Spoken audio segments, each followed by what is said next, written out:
That's what I'm doing right now. Okay. Welcome everyone out in YouTube. We are joined tonight by the Festival Beach Food Forest community. It's a group of volunteers, of people from all different backgrounds that will be sharing with us tonight about what they have done as a community over the last 7, 8, 9 months or so to receive a large grant from the Austin Urban Forestry Division. And what they've already started in the phase 1 of the project is just impressive. It's one of my favorite parks to go to. It's a actual food forest on public land. Anybody can go to it. And it's right next to the Festival Beach Community Garden, which is one of the oldest community gardens in Austin area.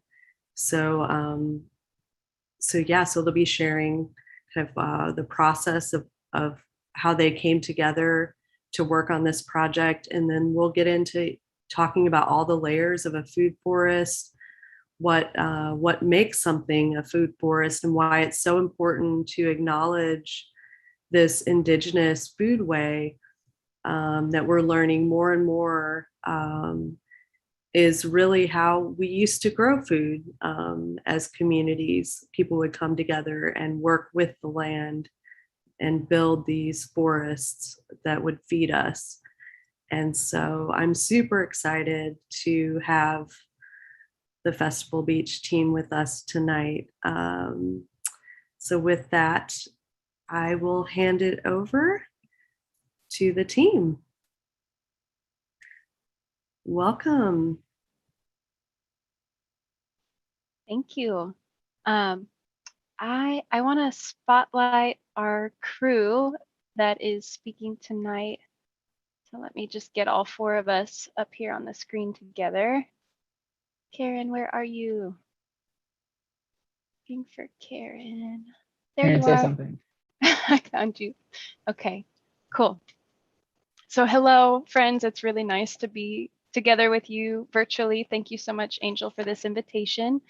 My name is Allie Tharp, and I've been part of the Festival Beach Food Forest team since 2016.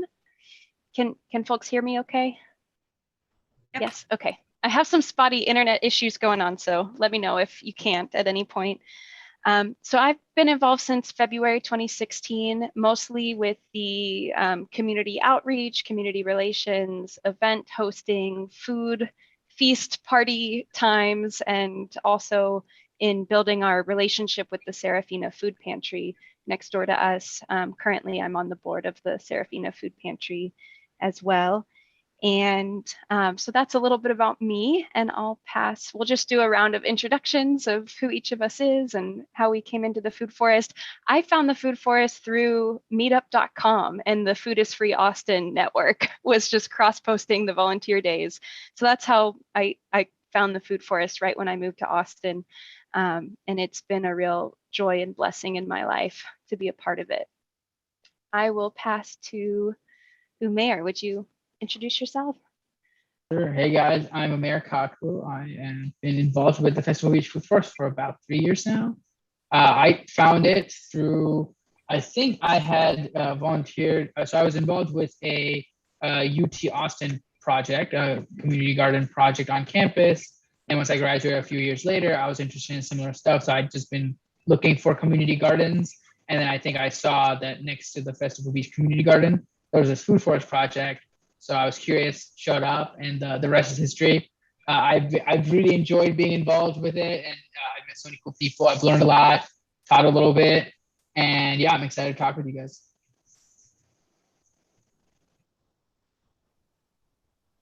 Marika? Yes. Marika, yeah.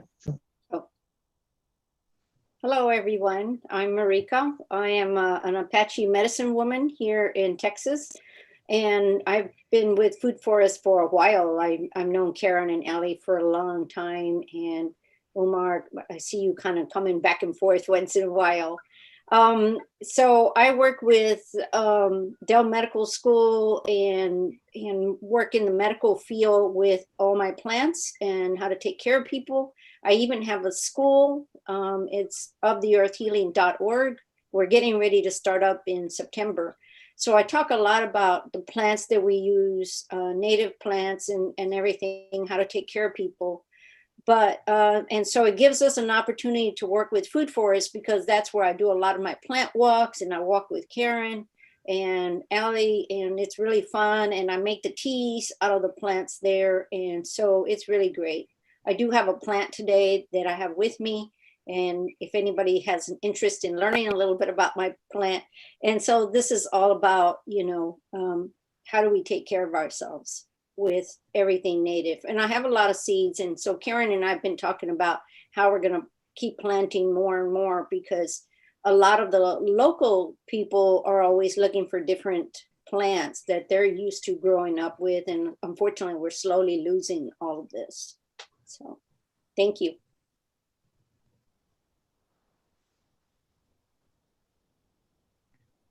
Karen? Hi, everyone. I'm Karen, and do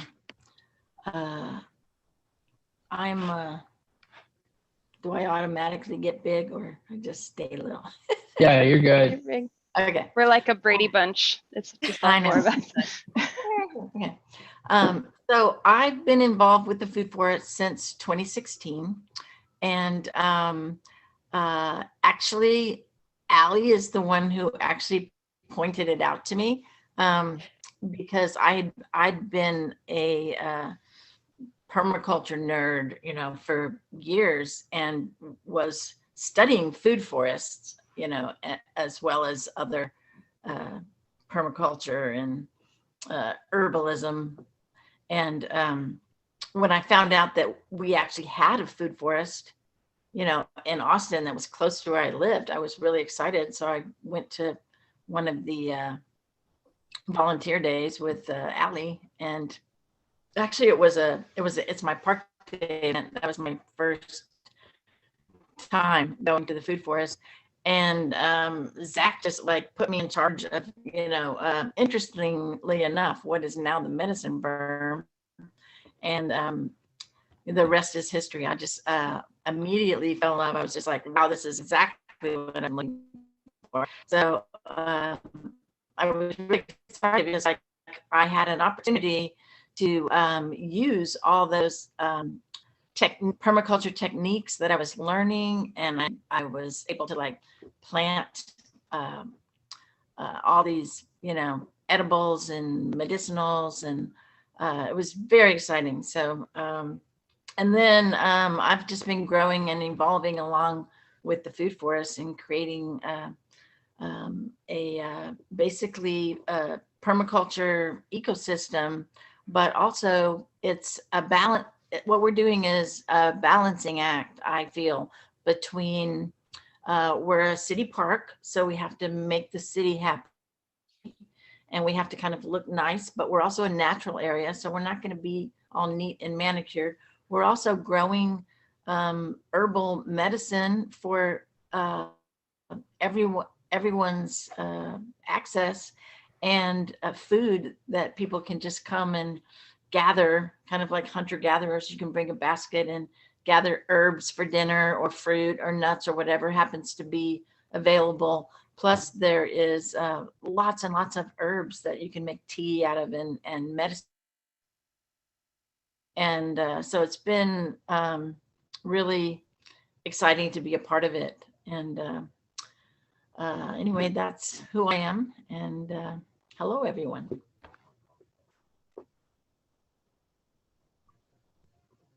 So given we're with the organic gardeners and plant lovers all throughout this group, I want to invite Marika to share a bit more about your plant if you want. And we could just start with some discussion about the the living ecosystem at the food forest and what makes it so special and what's growing, and start there. And then I do have a little bit of a slideshow about the phase 2 expansion planning that we've been doing over the last 2 years and where we hope to go from here. But I think given how much everyone on this call loves plants, why don't we start with talking about the plants and the ecology. I do want to jump in real quick. For those who have not been to the food forest, my background is the food forest. So just to give you an idea of what it looks like, this is like the center of the food forest where we mostly hang out. So just to give you a visual.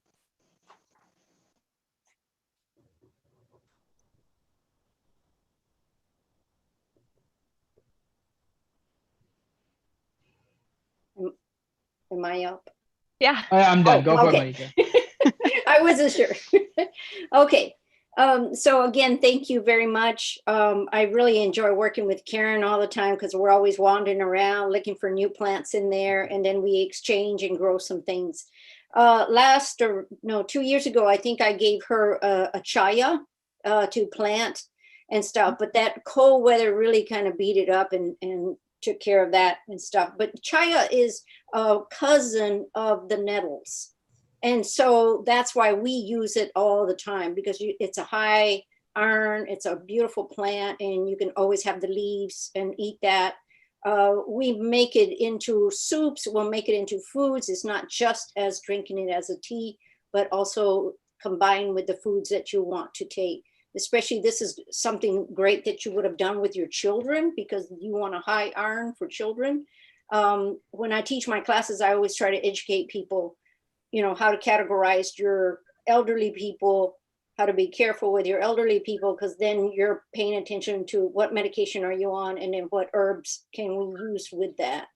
And so that's one thing that I love about chaya. It's such a healthy, wonderful plant for my young people, but not for us old people. That be me. So, okay.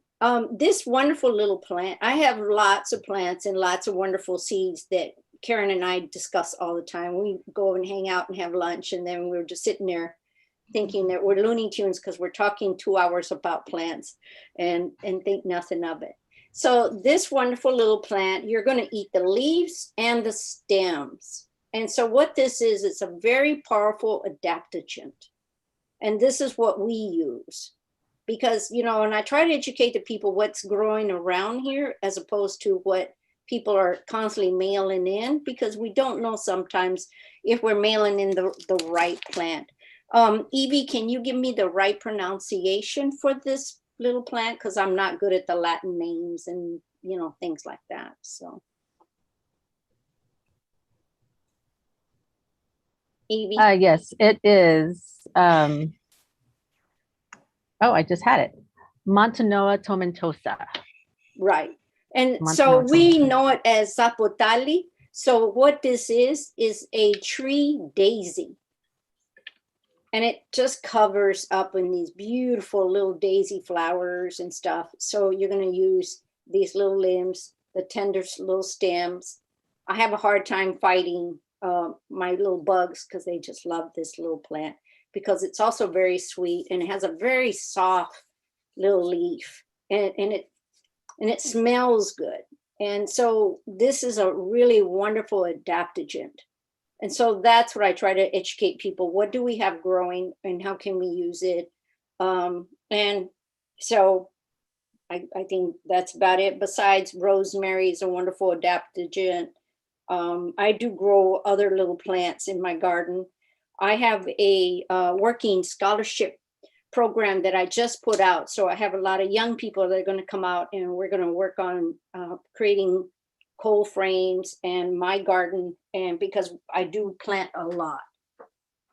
And so to me, that's really important is what do we have around us and how can we use it instead of trying to constantly mail in things that we're not always too sure.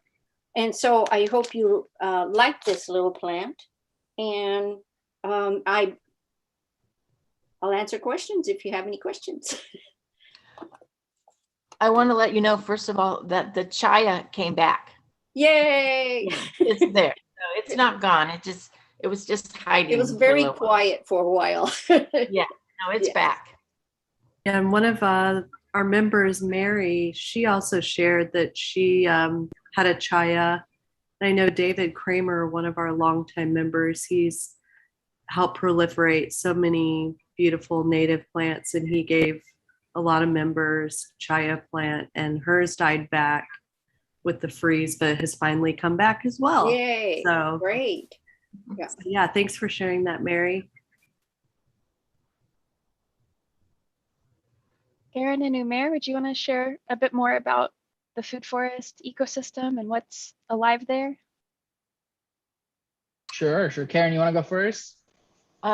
Sure. Well, there's like so much, like where to start. There's so it's a kind of a wonderful balance of things. Like we have the, you know, food kind of plants. Like we have pecans, and we have like fruit trees and berry bushes and vegetables and herbs, and so all the kind of normal things that you would, you know, want to find and gather and eat. But there's also a lot of we also just welcome all the native plants that we don't plant. They just come up, and that's really kind of wonderful because it's in abundance. There's like a lot of stuff, and so I've just been, some of it I knew about, but I've been learning about it for all these years. You know, there's like all kinds of things that are, you know, edible greens and medicinal, like a lot of the weeds.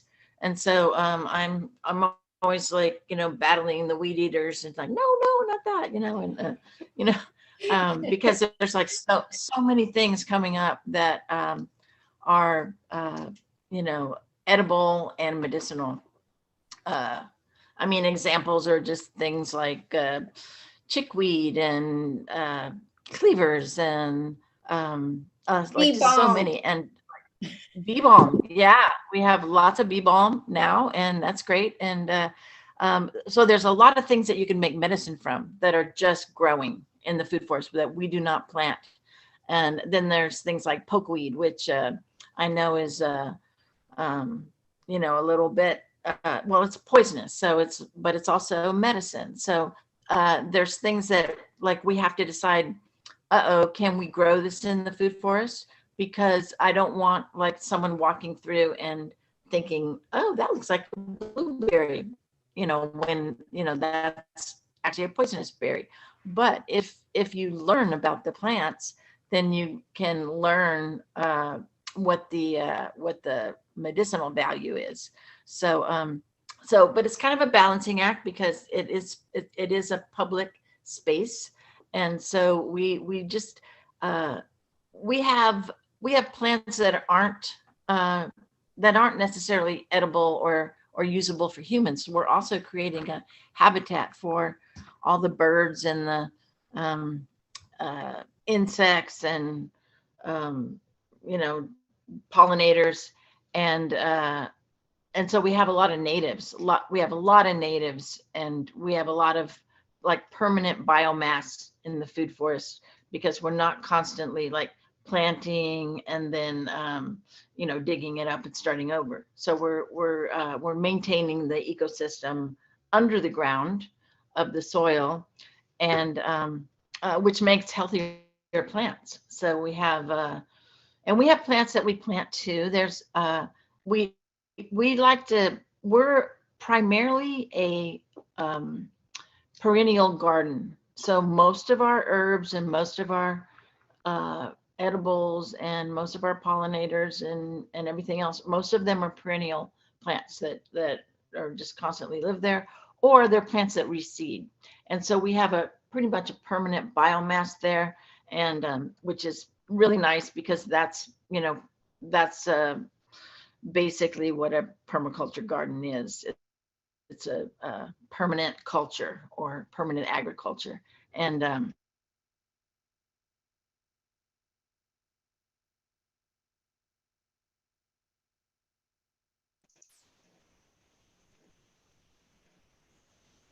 It's like Karen. Can you guys hear Karen? I think she lost Yeah. audio. I think we really lost- love you know, that we're creating a tranquil, peaceful place for people to come and hang out. Karen, can you talk a little bit about too? And one thing I love to see going to the food forest is the mix of nitrogen fixers and then, you know, plants that, you know, absorb those nitrogen, like that kind of intertwining, I find to be just beautiful. Yeah. And I try to think about that too, you know, just in vegetable gardening. Yeah. Well, in a nutshell, it's we're planting, when we select plants that we do plant in the food forest, we're basically mimicking nature. We're looking at what nature's doing, because nature knows how to do all of this, and we're just harmonizing with nature. And so we observe nature and we go, okay, how is nature doing this? And then we say, okay, there's all these different roles that are being played by the plants, and they're taking care of each other. So when we're planting nitrogen fixers, and we're planting pollinators, and we're planting plants that attract insects, and plants that repel insects, and plants that create mulch, and plants that dig down deep and bring the nutrients up from the soil, from the subsoil.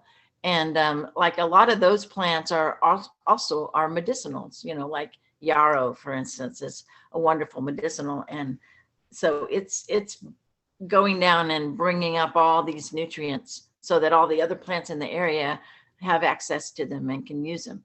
So it's a web, it's all about connections. And it is a beautiful thing that it's that, like, the plants are taking care of each other. And then if you're willing to observe this and be with it, then there's like a whole nother level of learning that you can get, you know, because because you're learning about connection, because and connecting with nature is just really, I think, healing, just that in itself, besides the fact that all these plants really do have abilities to help us. Just connecting with nature is healing, and just having a space like that is healing. And but I'd like Umair to talk a little bit about this, because he's like a total plant nerd about all this kind of stuff too. So Umair, you want to jump in and sure. From your I can talk a little bit more about that. So first thing, I want to take a step back and talk about nitrogen fixers, because we have different kinds of nitrogen fixers in the food forest, right? The ones that most of you are probably used to are beans, right? Beans are pretty good nitrogen fixers. They've been used as part of the Milpa system, Mexico, and as part of the Three Sisters system in the United States for a long time, right? So that's a common way. That's probably the most common nitrogen fixer you've seen.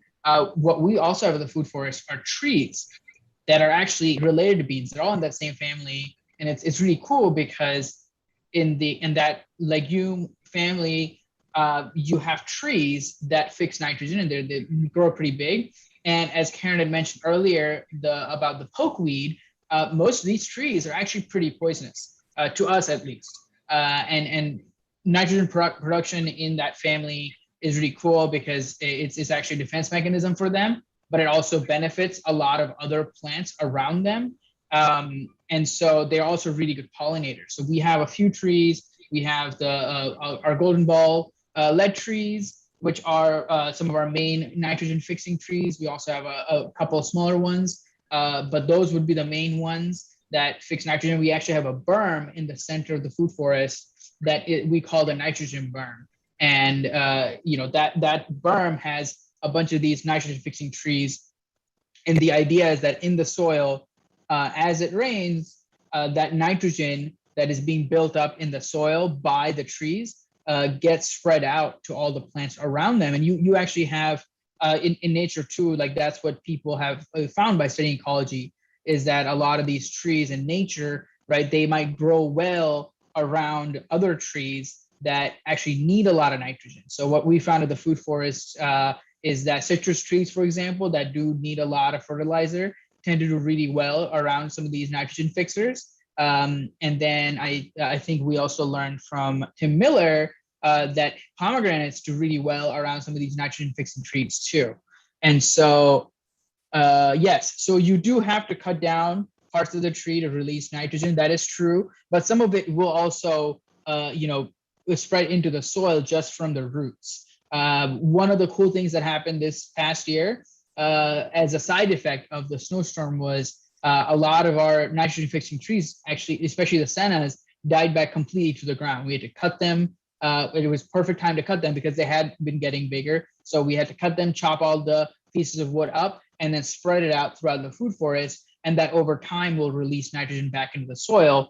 But one of the ways they also release nitrogen without needing to be cut down is that most of them are deciduous, right? So they drop their leaves in the winter and the fall.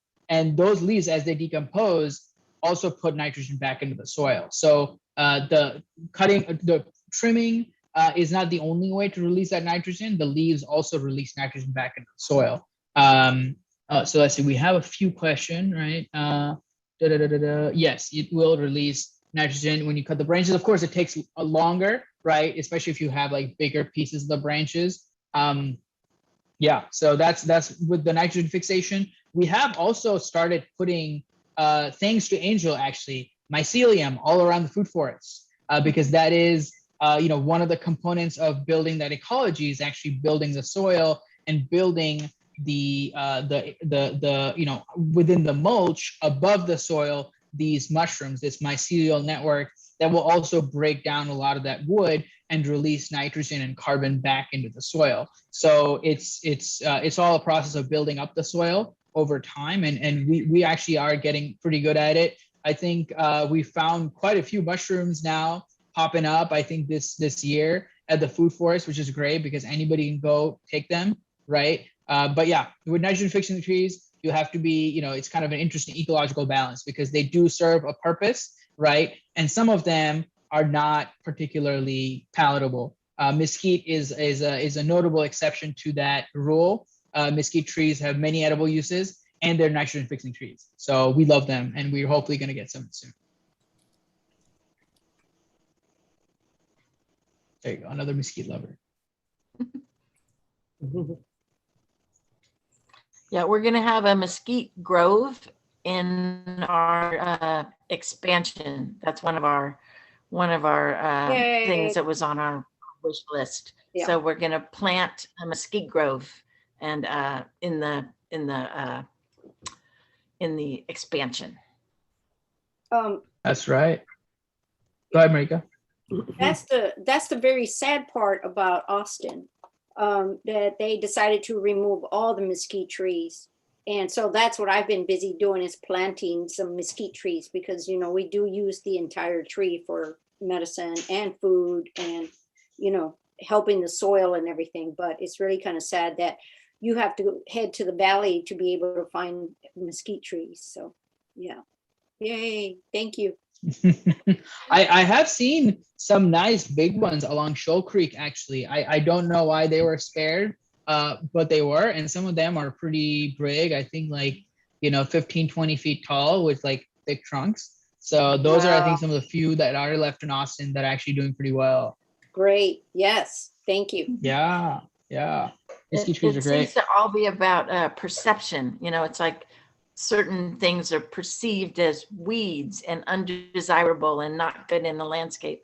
So, but some of those things are great, and so it's like we're trying to recreate that perception and educate people, like bring back the things that we can bring back and educate people about, a new way to look at nature and beauty and what's what belongs in a landscape and how to garden. Yeah, it's kind of a new way, a new perspective. Yes, I shared a link to the Texas Mesquite Movement, which is a It's actually started by a friend of mine several years back, but it's an organization, or now it's a group of people that are just trying to promote the use of mesquite in culinary arts to help, people appreciate and understand its ecology a little bit more. But yeah, that's in the chat if you want to follow them. I see some questions in the chat too that folks might want to answer about nitrogen fixing. Yeah, plants. I was just looking up Titonia. I had no idea that this plant can be used as for nitrogen fixing. So yeah, suffice to say, we have not tried that yet. Has anybody here tried it? What's it called? The Mexican sunflower. I think there are a few different species. The one we have at the food forest is the red one, Titonia. What's that other species name? Rotundifolia. That's the one that we have. But yeah, I did not know that it could be used for nitrogen fixing. This is cool. And I see Mary, I think, is asking about the Anaqua, the sandpaper tree, and do they fruit? Oh yeah. What about it? Do the fruit in Austin, which we did this year has been actually a great year for them. The freeze caused them to drop all their leaves, and that added stress, freaked them out, I think, for their lives, and now they're reproducing like crazy. So yeah, we have a lot of fruit on the sandpaper trees this year. And the fruit is quite tasty. Yeah, those little berries are good. I've never seen them fruit before, and I was down in San Marcos and they were covered with fruit, and I'm like, ours don't look like that. Yeah, they're covered this year, and they're real tasty. It's real fun. Usually the birds just eat them, but we've been eating them like every time I walk by, grab some and eat them. They're real good. This is the first year we've actually gotten to taste them. Oh wow, Mary, you should send us a photo of that mesquite tree. I think also, by the way, I think the state of Texas keeps a list of the largest trees in the state, and so I think we could probably look up what the largest mesquite in Texas is, because they're supposed to get pretty big if you give them enough time. I'd have to dig for it. I haven't been out there in quite a while, but yeah, it's an enormous and really beautiful tree. That's awesome. Also, since we're talking about trees and nitrogen fixing, do you guys know about the different layers of a food forest? I think that'll be a good thing to share. Please share. All right. Yes. Okay. So you may need to make me a host. I tried to share, but it says host disabled participant screen sharing. Okay. You're good. There you go.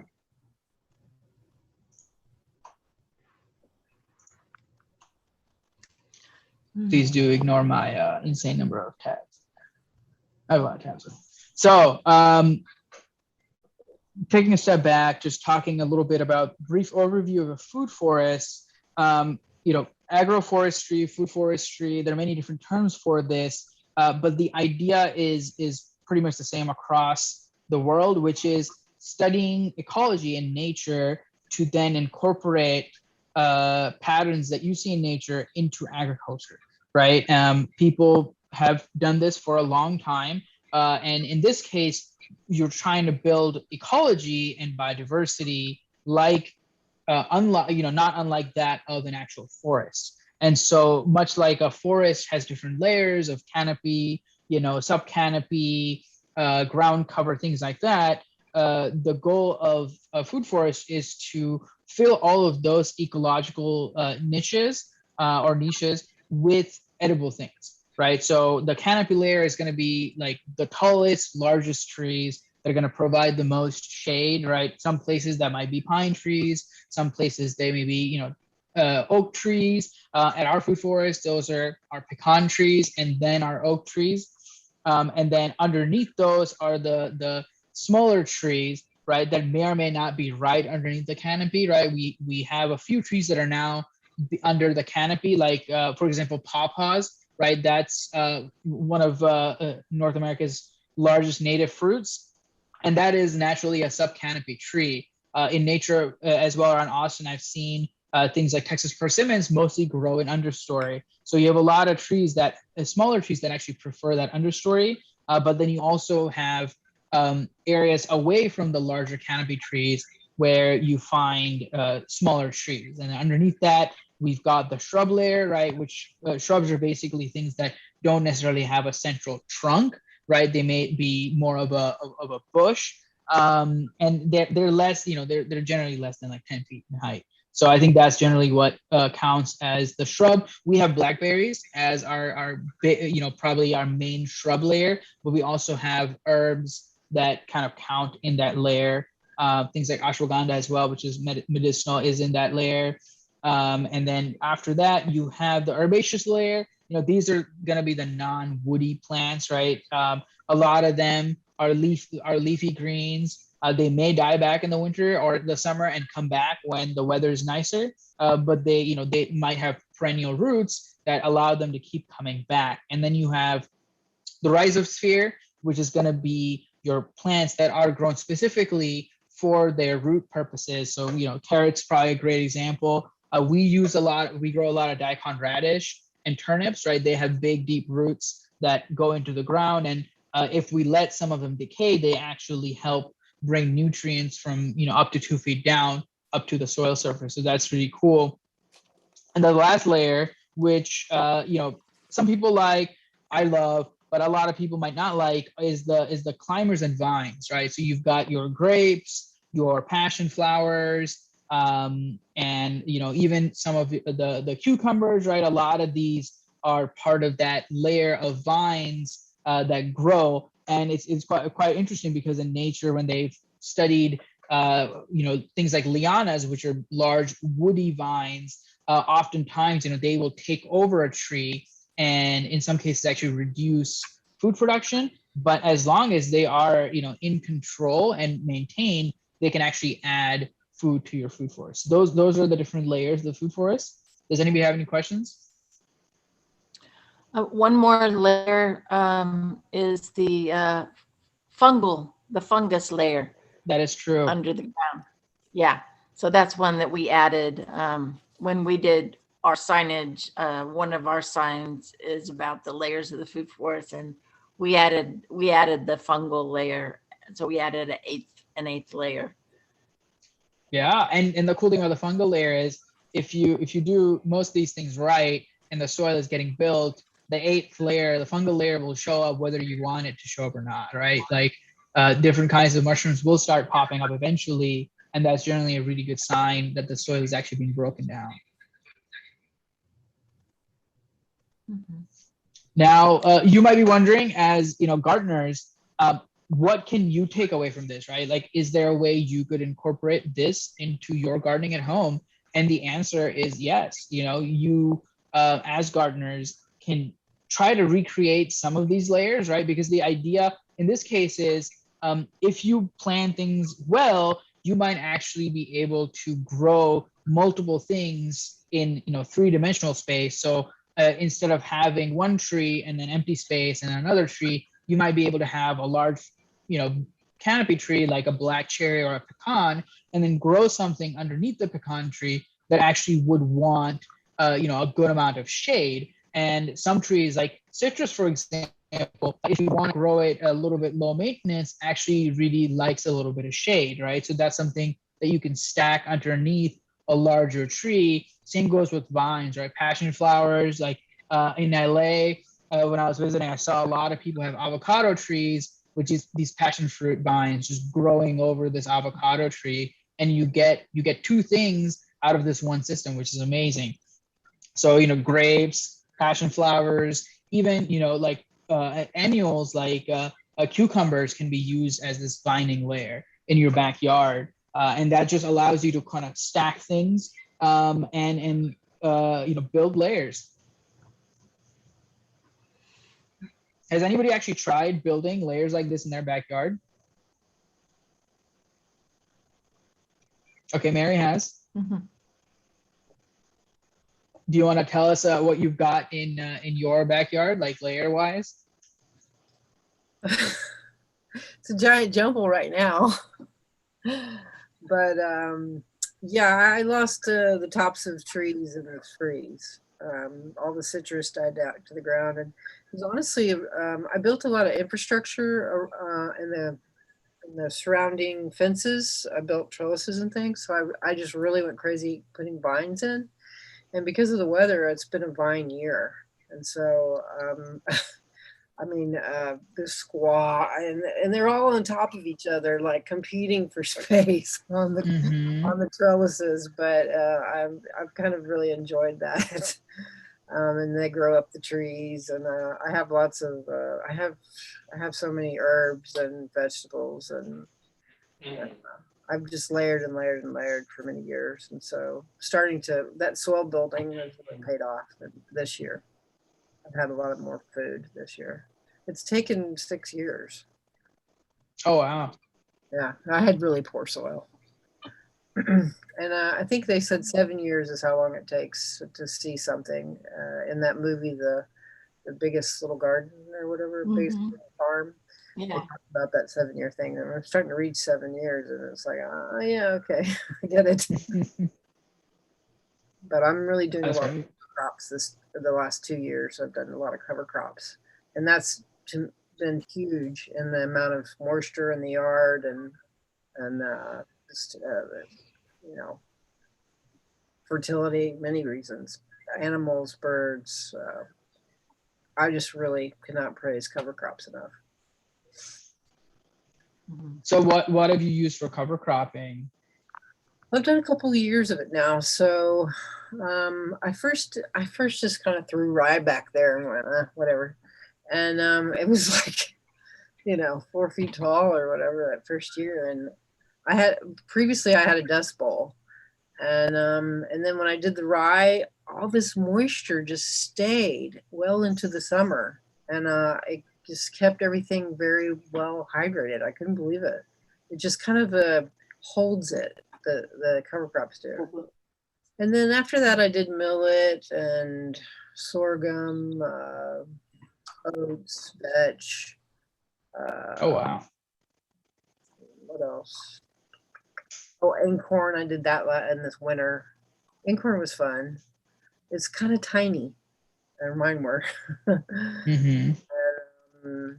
Yeah, right now it's amaranth and sorghum and millet mostly. It's coming to grain right now. Very cool. Very cool. We've actually been doing cover cropping at the food forest too, right? That fits into our herbaceous layer, especially for seasons when we're not going to be out there that much, right? It actually really does help, bring in biomass. Karen, do you want to talk a little bit about our cover cropping endeavors at the food forest? Sure. Karen, I just want to make sure there's also time to talk about the phase 2 stuff. And Angel, are we ending at the half hour or at the hour? That's a good idea. So we usually end our meetings around 8. Okay. So we can maybe, since we're doing very interactive, we can go as long, we can, answer questions as they come. Great. So we have up to it like 53 minutes, I'm hearing. Yes. Okay, cool. Okay, go ahead, Karen. We got all the time we need. Okay. Well, so we usually do for our fall, winter, we usually plant Austrian winter peas, turnips, daikon radishes, clovers, and sometimes we plant vetch and various things, and we just throw cover crop seed everywhere, and it's great. It just it does different things. It fixes nitrogen. It adds biomass, and also a lot of the cover crop that we plant is edible. Like one of the big cover crops that we always use we planted in the fall, and it lasts all through the winter and spring, is the Austrian winter peas. And those are delicious, and it's just abundant. Like it just covers the berms.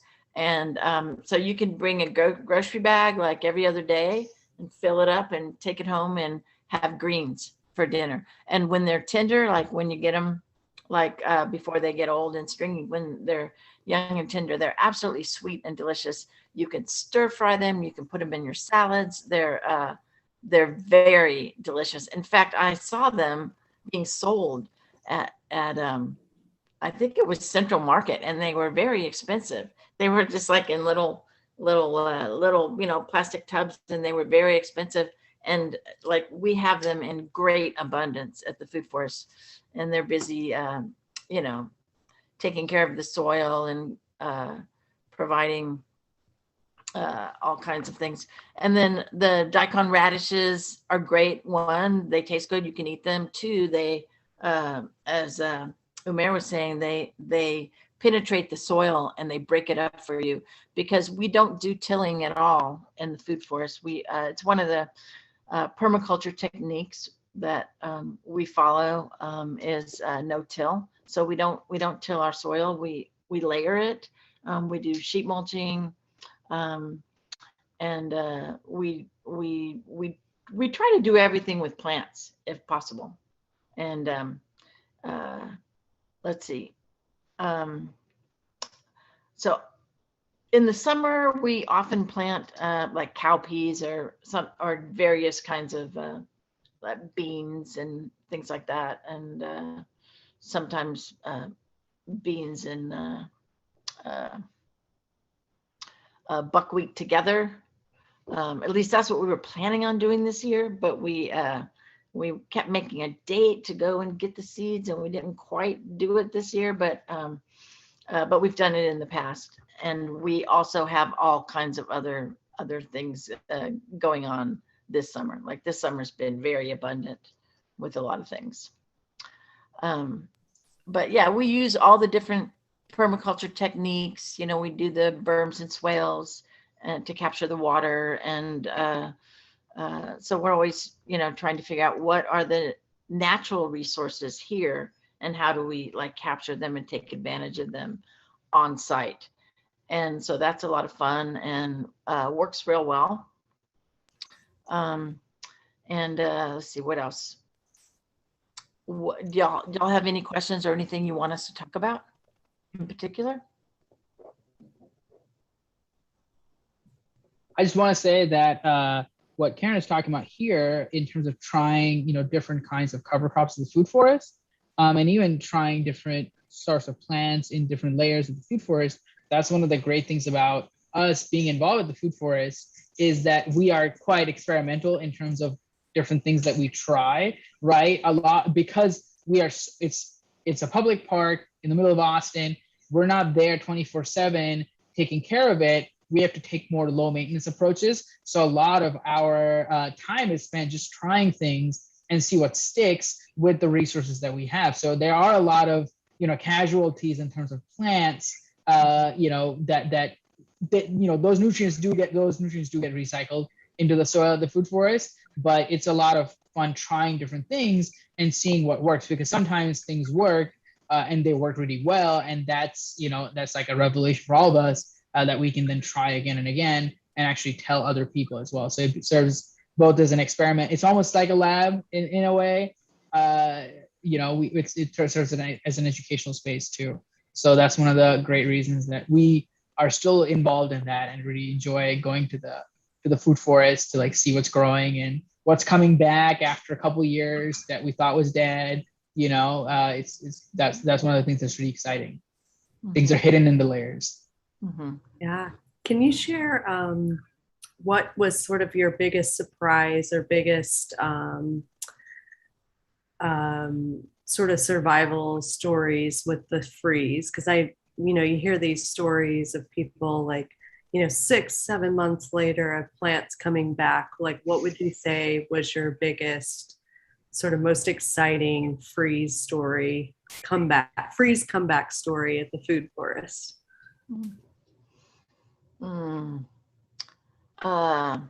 Well, it really looked bleak right at first, and almost everything came back. Honestly, there were very few permanent casualties, but some of the things you had to wait months, and we did. Like we decided we were going to be really patient. We didn't chop anything down. We just waited, and some things took 4 months to come back, and some things popped right back up. Some things never went away. They were fine. That was real interesting to see what things were just fine in the freeze, like no problem. And like we have two different kinds of elderberry, for instance. We have the American elderberry, and then we have the Mexican, I believe. I don't know if that's officially what they're called, but so the American elder just like breezed through the freeze and didn't, I mean, there was no damage at all. It just looked great. And then, but the Mexican elder, like completely died back, but it came back. It all came back from the roots. But just, that's just interesting, you know, that I think they're from different climates, you know, so so that was interesting to see. There was a lot of, I mean, we thought all of our rosemary was dead. We thought all of it was dead, but then we keep finding survivor rosemaries, you know, that are like in little microclimates. There's little, because they're spread all over the place. So we'll find a little microclimate where, and it's interesting to observe. Like that's the cool thing, is you observe these things, you know, and it's like, oh, right here, it did fine because there's a little microclimate here. And because we didn't really protect the rosemaries, they've always done fine. I didn't think they were something to worry about. We made a big deal about protecting all the citrus because everybody knows that citrus doesn't like cold weather. So we put, you know, pipe insulation on the trunks to protect the grafts of the citrus, and that worked pretty well. We only lost a couple citrus, and the rest all came back. So that was pretty good. But it was, there was a lot of things like, you know, the moringa didn't look very good, but it all came back from the roots. Yeah. The biggest Yeah. surprise for me was the turmeric. I literally just planted some grocery store turmeric. I grown it for about a year at home, and then I put it into the food forest, and it lived through the snowstorm. It just came back just as strong. That kind of blew my mind, because I don't think it was supposed to be able to do that, at least according to the internet, but somehow it survived. Most of the ginger did not come back, which was also a surprise, because ginger is supposed to be more hardy than turmeric is. Microclimates. Right. So Umair, have you had any luck growing arrowroot? I know we talked a little bit about it, and I finally tried some in my garden, and it just came. This year, of course, it did really just sprouted right away. I have not tried it. No, that's something it was on my mind, but yeah, I never tried it at the food forest because, you know, it gets pretty dry in the summer, and arrowroot does need a little bit more water, right? So that's why I hadn't tried it. Yeah, I was able to get some bulbs from Ritu, who did our Indian plant garden tour. So maybe I can hook you up with her. She has quite a bit growing, knows quite a bit about the varieties that do good here. Oh yeah, I know nothing about the different varieties. Yeah, I would love to learn more. Yeah. And then what else? I think the Hoa Santa, that also came back, which is pretty cool. Nice. Mhm. Yeah, that was a surprise. Yeah, 'Cause that's because some of kinda these are tender. more tropical plants. That one's kind of tender, but it came Yeah. back. Yeah. Mhm. Lavender Nice. did really well. Lavender did really well. It's like, you know, hardly had any problem at all, you know. So it was very informative about which things are really cold hardy and which things aren't, you know, which things suffered. Well, and I think the biggest thing about, you know, cold snaps like this is when you take it back to the fundamentals of plant physiology, anything that is truly active when there's that much cold is going to die of the freeze. So for example, we had mulberries, which had already leafed out by the time the snowstorm came, and those mulberries died all the way to the ground. When normally, if the snowstorm had come before they had leafed out, they would have been fine. But because the sap had already started flowing, so I don't know if you guys know what happens when some snow hits, right? But with plants, their cells kind of explode when the sap is flowing. And so that's something that was like a really cool research project for me to like really understand plant physiology at that level, is why exactly things even die from freeze. But yeah, a lot of even native plants can die from an untimely freeze.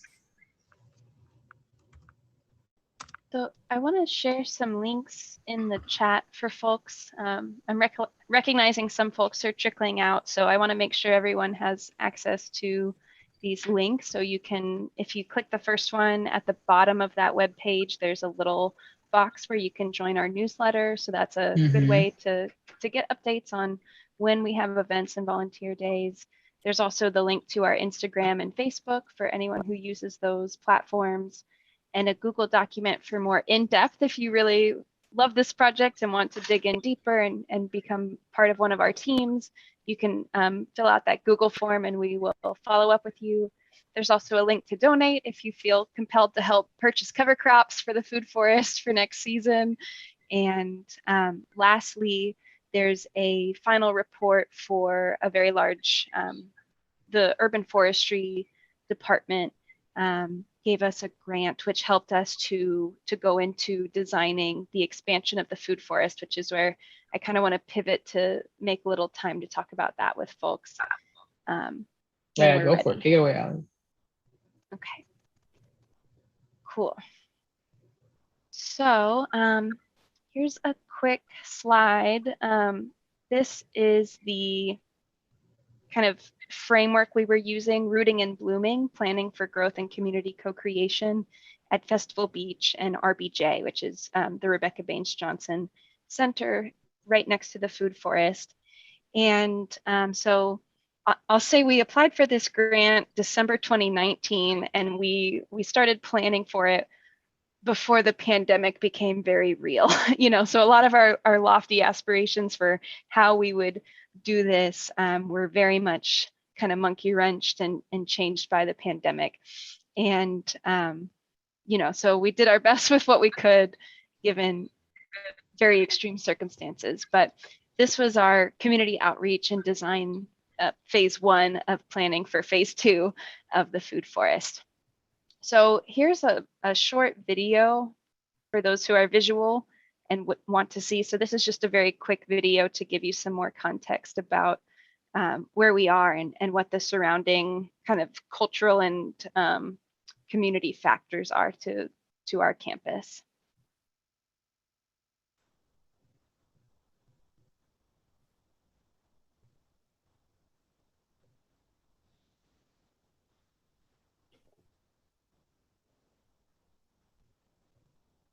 I realize I probably didn't share sound. Let me share computer sound. Okay, I'll start over.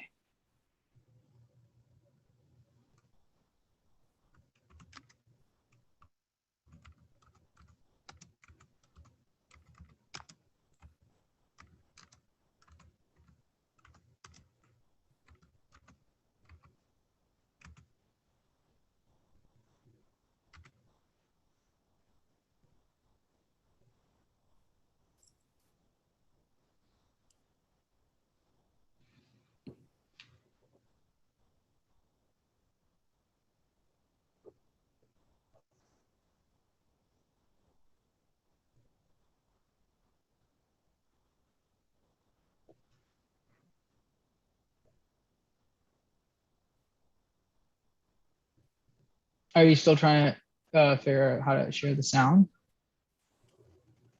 It's not playing anymore.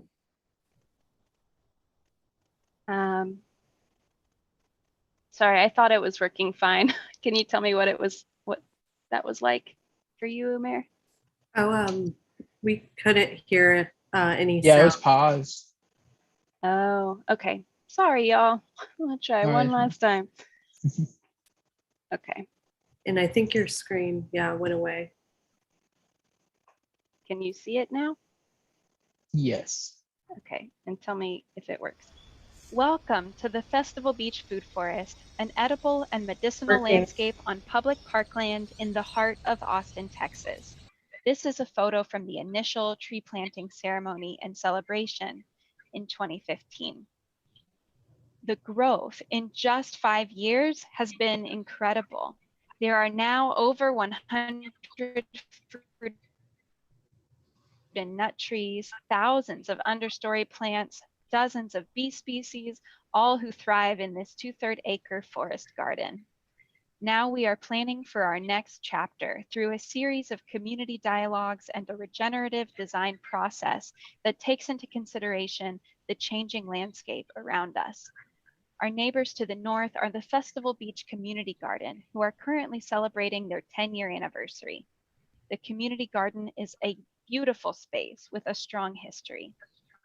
Both the Food Forest and Community Garden donate produce to the Serafina Food Pantry located next door at the Rebecca Baines Johnson Senior Living Center. The RBJ Tower is currently expanding into a multi-use complex called the Hatchery in homage to a fish hatchery that used to be right here. Together, our 3 community-led groups, along with our fiscal sponsor and partner project, the Fruitful Commons, are committed to cultivating climate resilience rooted in nature-based solutions and racial equity.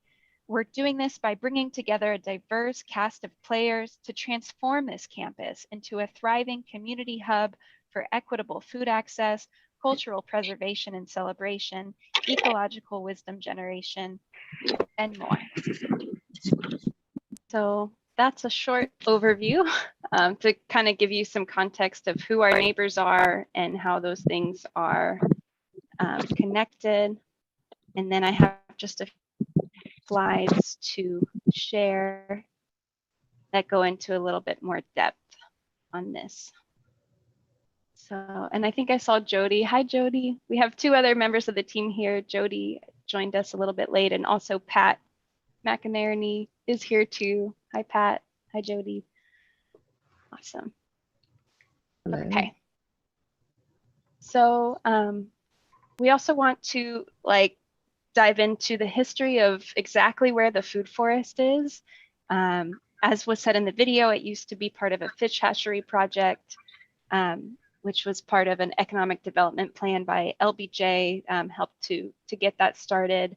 The creation of the food forest was part of the master planning project that got kicked off with the Parks Department when the Holly Power Plant was shut down in 2011. And we're also right next to Martin Middle School, which has a history of segregation and underfunding and racial injustice, as well as the redlining, which happened with the I-35 being the kind of racial division of Austin, as well as displacement of communities for the creation of that I-35 corridor. So we are right in the heart of, this land that has a pretty significant history when it comes to institutional racism, displacement, and justice issues, environmental justice issues in East Austin. So this is a snapshot of the Holly Shores Edward Rendon Sr. Festival Beach Master Plan. This image was part of that. And so you can see basically when the power plant was shut down over here, the Parks Department started engaging the community on this entire stretch of parkland. And the proposal to develop this little piece right here into a food forest emerged from that community engagement and dialogue work way back in 2012 to 2014. Johnny, could you mute yourself, Johnny H?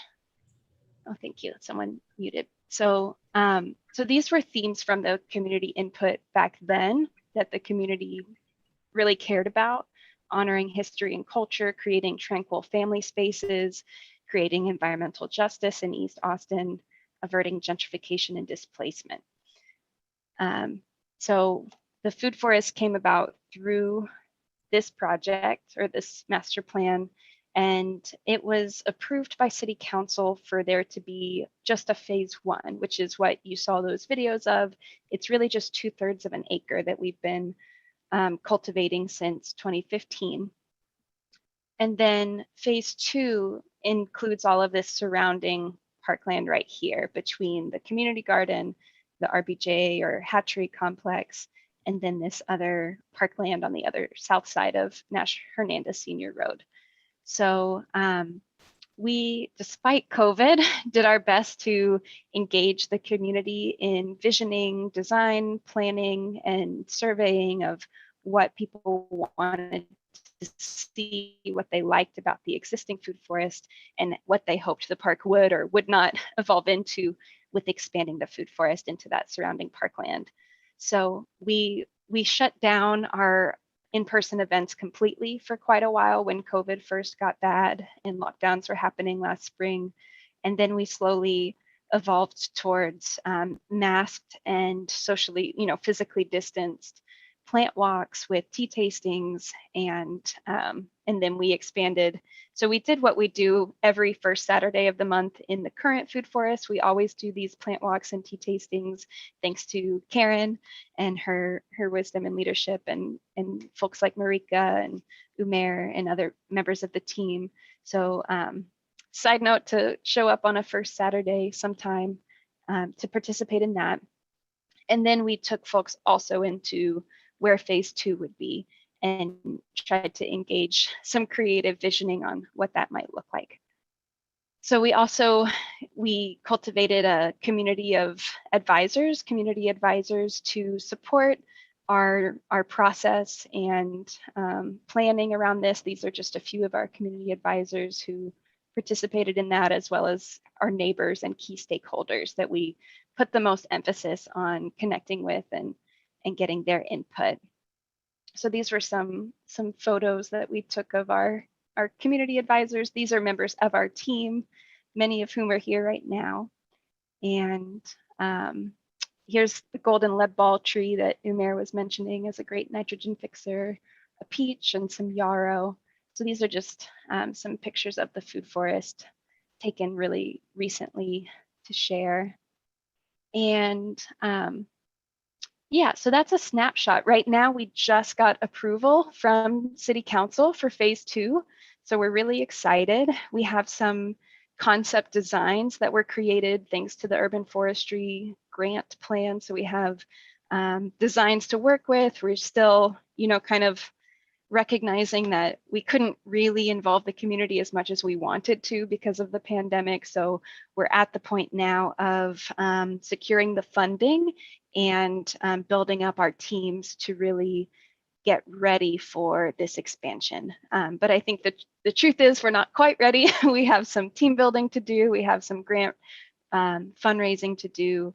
And then we're hoping within a year to start installing pieces of phase 2, getting some more trees in the ground and things like that.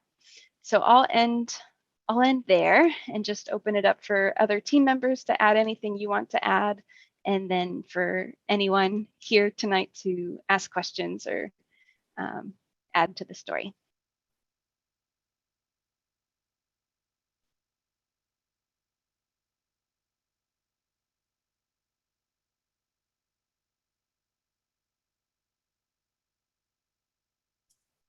Okay, crickets. That was a great presentation. No objections at all. Yeah, thank you for sharing that. So yeah, that happened. The approval from the Austin City Council was just a few weeks ago. Mm-hmm. And so it's very exciting. And do you mind sharing again for people that maybe didn't hear the first time, if they're wanting to get involved in different areas, like how do they go about doing that?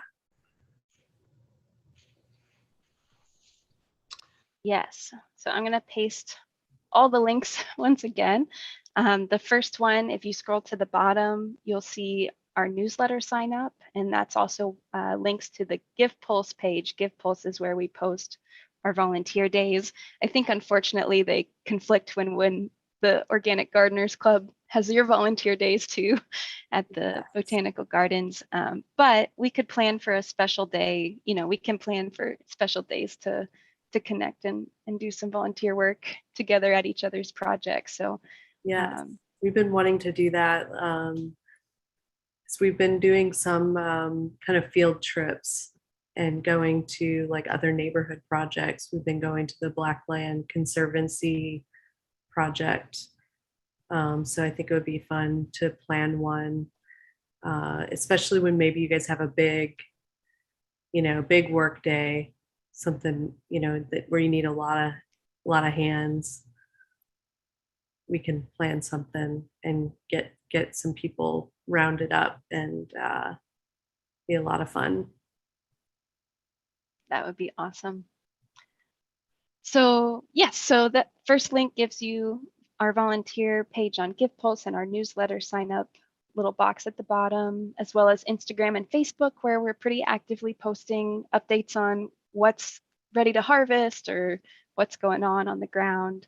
And then there's a Google form to fill out if you really want to get involved in any significant way, a donation link, and then a final report for Urban Forestry that goes into way more depth in terms of the organizing principles and design principles of the phase 2 planning process that we did over the last year or year and a half. Okay. Yeah, did anyone else have any questions about the phase 2 designs? Or I guess I want to maybe give a probing question to the Food Forest team. What are you most excited about about the ideas and things in motion for phase 2?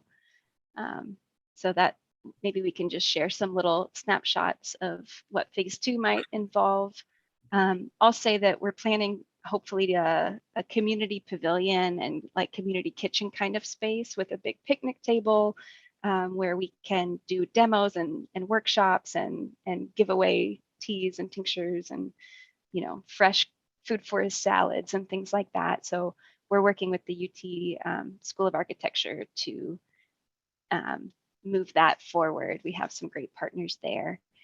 And as a foodie, that's something I'm very excited about, the community and food elements.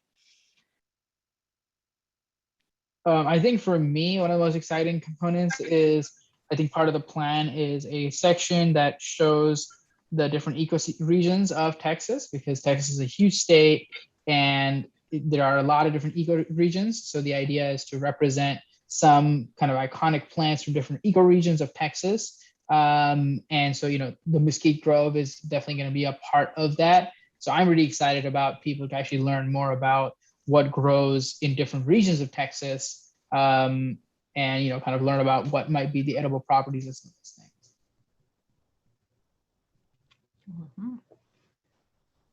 things. I have a question concerning that, if I might. Mm-hmm. So if you're talking about doing something that would involve all the different parts of Texas, are you planning on a greenhouse installation so you can grow the things that are more tropical that work here along the coast? That's a great question. We have not designed it to that degree just yet. Very likely there will not be a greenhouse though. So the things that are not cold hardy enough to Austin, unfortunately, they will probably not get included. But that could change. I think as far as I know, there won't be a greenhouse. So if they can't live outside, too bad. Yeah, that's not really our that's not really what we're trying to do. It's not that important that this is not like a park that you go to learn about all the different regions of Texas. It's not that. That would have to be a bigger, more extensive park. what we are trying to do is we're trying to include things like we want more food and more medicine in the park and more natives, and there's things that we don't have that we want to include. Like there's a lot of things missing from the food forest, and so we want to include those things. So it's not going to be a comprehensive ecoregion park, but it is going to have more than what we have now. Marika? Yes, I think it would be great if we could include some of the different types of cactus that are edible and medicinal. And then, of course, the agaves, showing people which one you can eat, which one you really shouldn't be eating. And besides all the mesquite trees, which I'm really excited because that's what I make my cookies out of and sell them at the powwow. And I know they're yummy. And so that's what I mean. Yes, I think we need to incorporate a lot of our more medicinal plants before we start losing, because that's our biggest problem. It's like the Mexican oregano.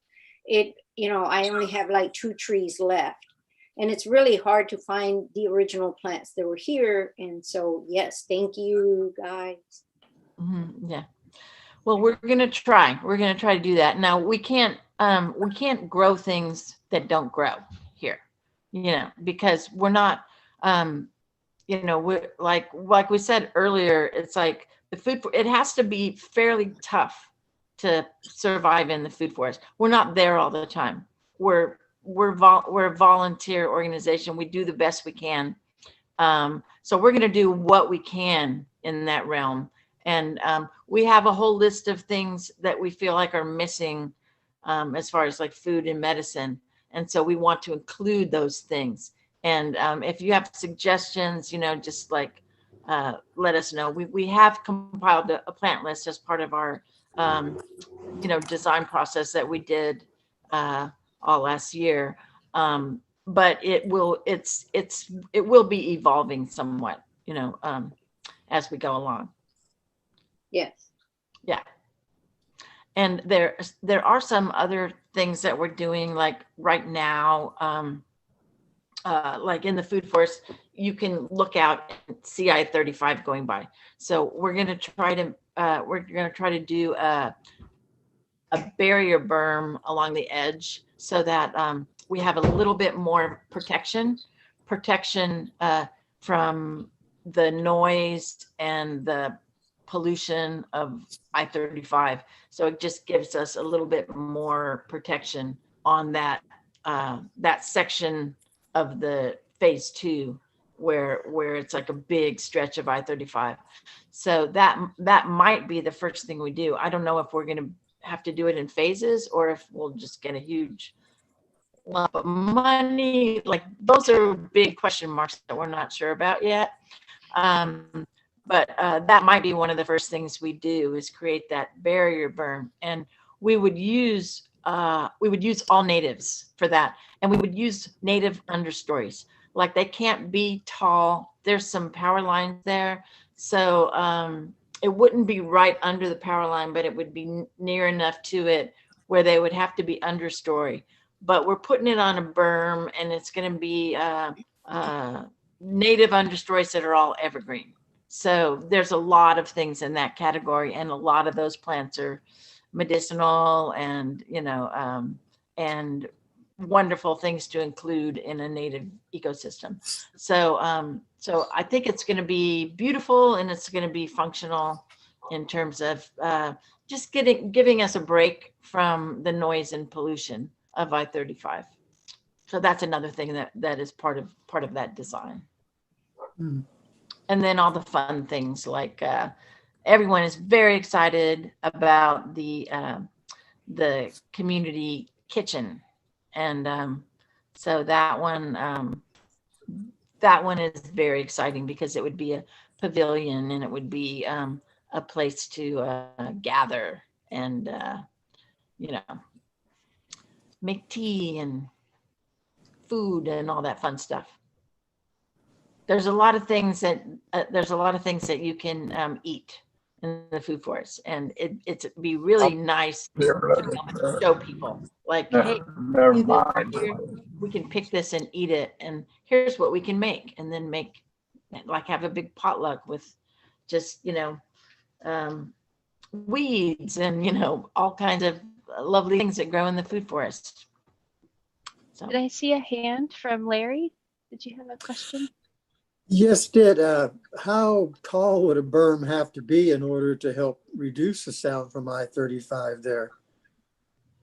I mean, Well, the actual berm itself, Well, it doesn't have to be that tall. If you look at if you're standing on the food forest where you're looking out at I-35, you can see that there are some like evergreen natives already there that are already growing. It's like there's like a little grove of mountain laurels, for instance, that are already there. And I think maybe some vitex or something. But those are pretty tall. They're pretty tall, but they're not tall. There's a limit for power lines, and they're still considered understory. But if you're looking from the food forest to the highway, they cover up the highway. Like you have to go around those to see the highway. So they're really going to be high enough as is. And then if we put them on a little berm, the berm won't be that high. It'll just be like a normal berm. It will. I mean, if we could, we would plant taller trees, but we can't really do that. So, and it's not really necessary, actually. It will provide what the protection we need, and we will layer it. So I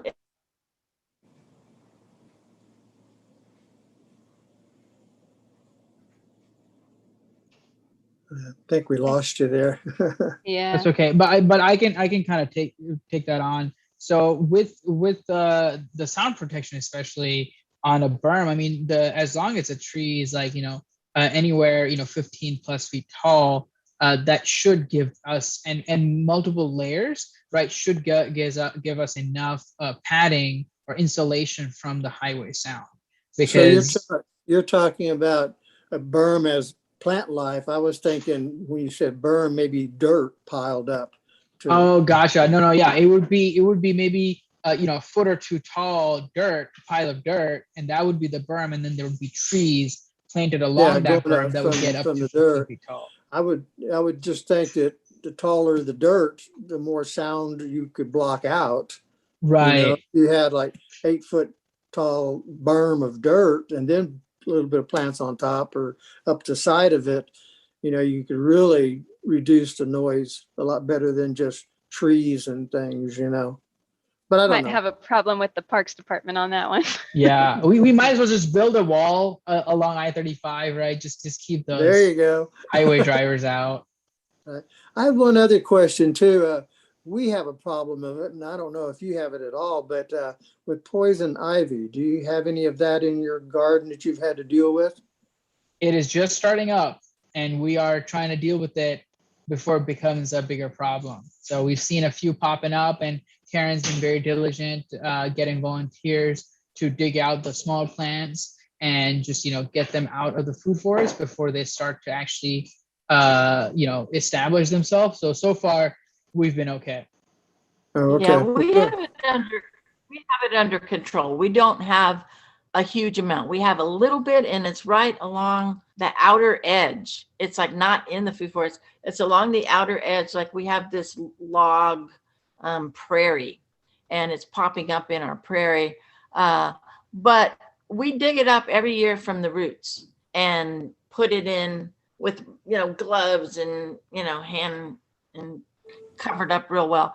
Put it in plastic bags, and we throw it in the garbage. Like it's all tied up so it doesn't hurt anybody. And then every year since we've done that, when like maybe a little bit will come back, but it's less and less and less and less. Okay. And it's hard because it's a vine and it goes underground. And so we try to, when we're digging it up, we try to follow the root, to the very end. But even a little bit will, pop it up, or, a bird could drop some more down there. But we have very little because we keep up with it every year.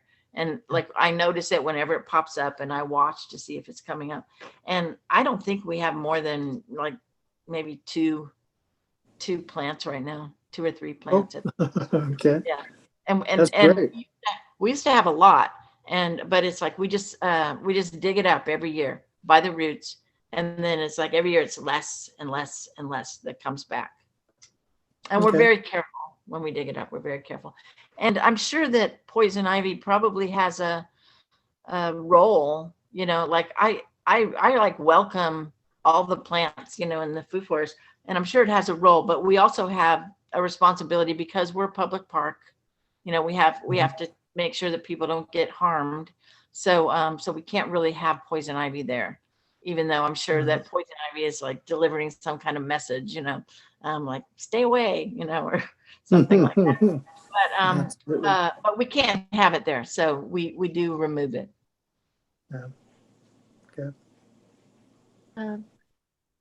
I want to invite Marika. Is there anything you want to share about what you're looking forward to with the food forest, or what you love about it, as we wind down the meeting? Mhm. Oh, we can't hear you. She's You're muted. Can you unmute her? Okay, can you hear me? Yeah. Okay. Like I said, thank you so much for giving us that space to be able to come. And it's not just my students that come out there, but also the larger Hispanic community that I work with that are looking for certain plants. And Karen's been kind enough to try to grow as much as she can too, to help out. So I really look forward to the new expansion and these wonderful trees that are finally coming in. Yay! And the idea of bringing in some different cactus and stuff, because I use cactus root a lot in my tinctures and stuff, especially with people that have irritable bowel disease or indigestion, because it's a wonderful buffering agent. And so that's really the way I use it. And so, and like I said, Karen's always very kind and say, what are you looking for next year? What do you think? And so the bee balm to me was really wonderful, because I told everybody, go out and collect it, because we're going to make mouthwash and we're going to make a lot of things differently this year for school. And so let me grab it real quick. And so this year, I was trying to educate everybody. I don't know if you can see it, but it's the bee balm with the honey. So I'm making a honey infused bee balm. Nice. And the reason is because bee balm is upper body antibacterial, antimicrobial. And so to me, the idea that she grew all of this for us, and it was beautiful, it was purple. And so I try to educate people on how to use the plants.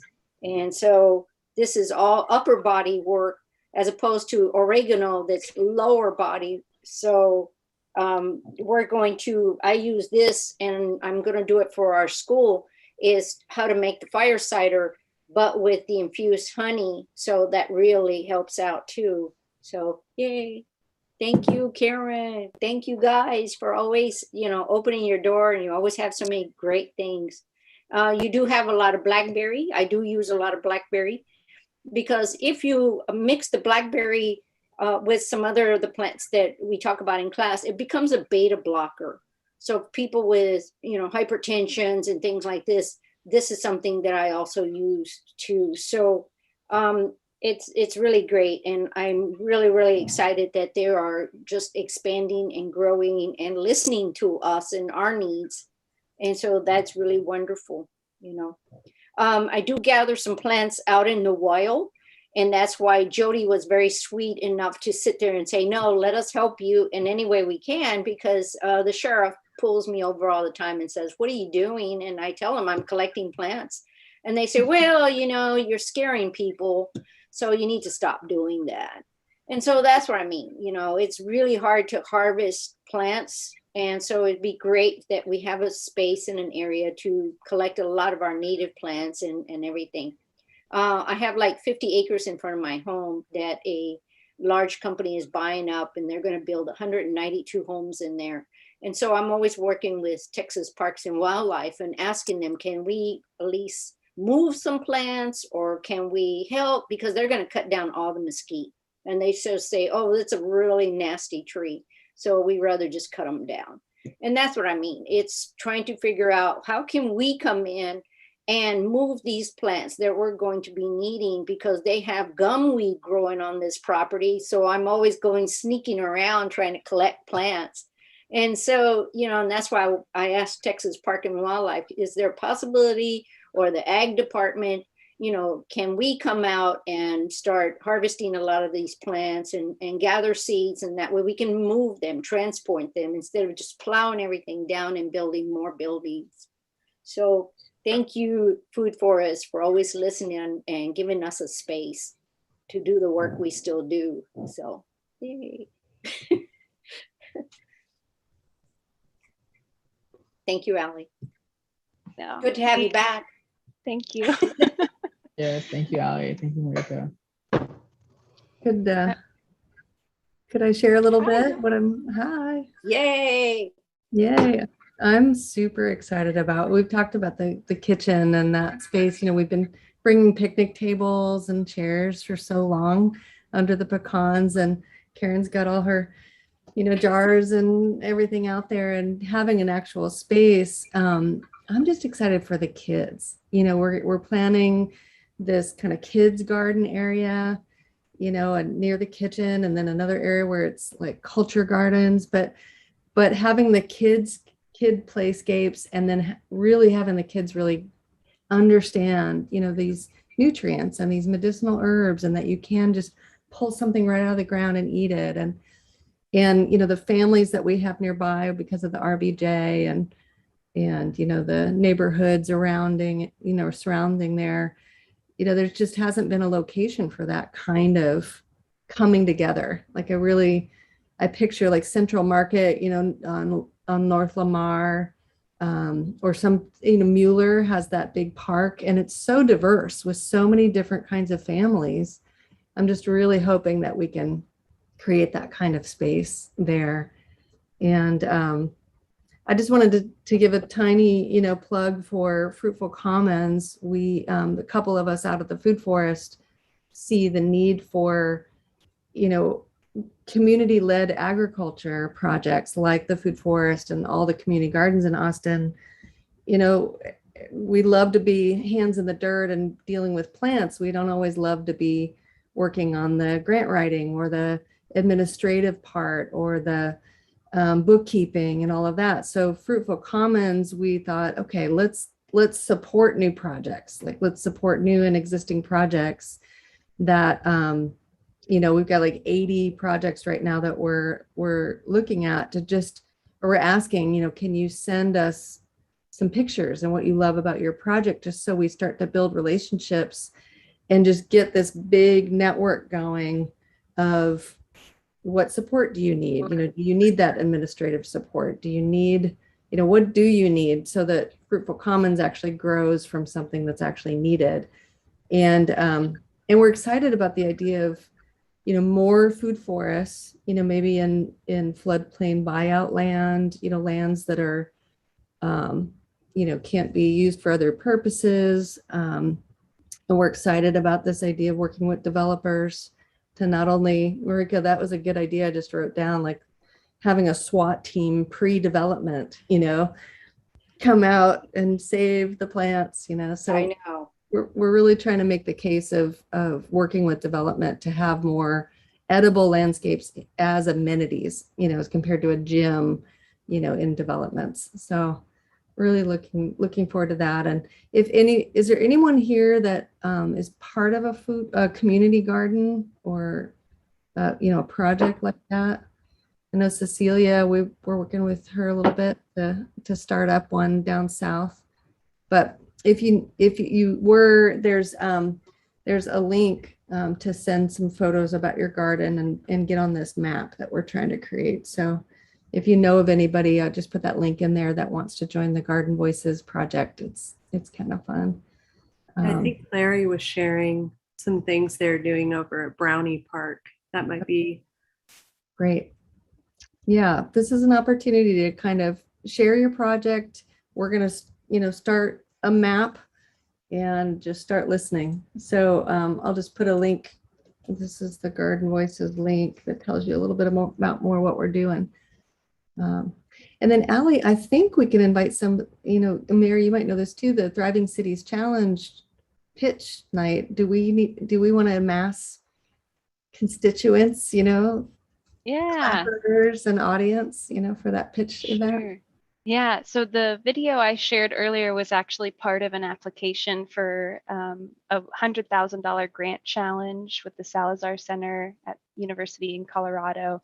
And so September 29th, we are one of 15 finalist organizations pitching like how do we build climate resilience and racial equity in cities. And so we pitched what we're doing at the Food Forest with the community garden and the hatchery and RBJ community for this project. So September 29th, there will be like a final pitch challenge event where we'll give a spiel and there's a panelist of judges, and I think up to 3 groups will win $50,000 to $100,000. So keep your prayers and fingers crossed for us that we can win that, and also we can share the link.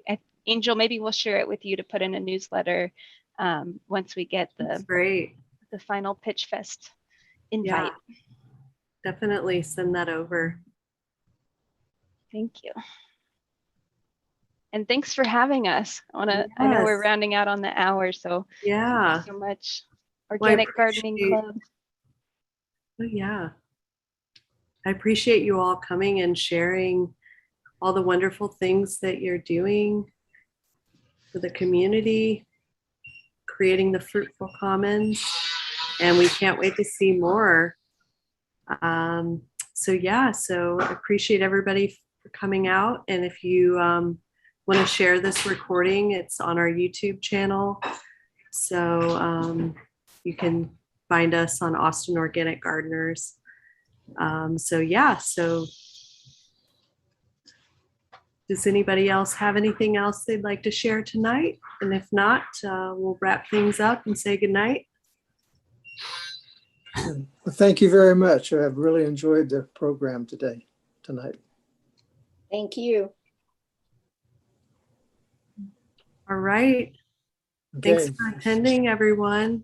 See Thank you you later. so much, everyone from Bristol Beach. Night, y'all. See you soon. Good night. Thank night. you. Everybody. Bye-bye. Bye.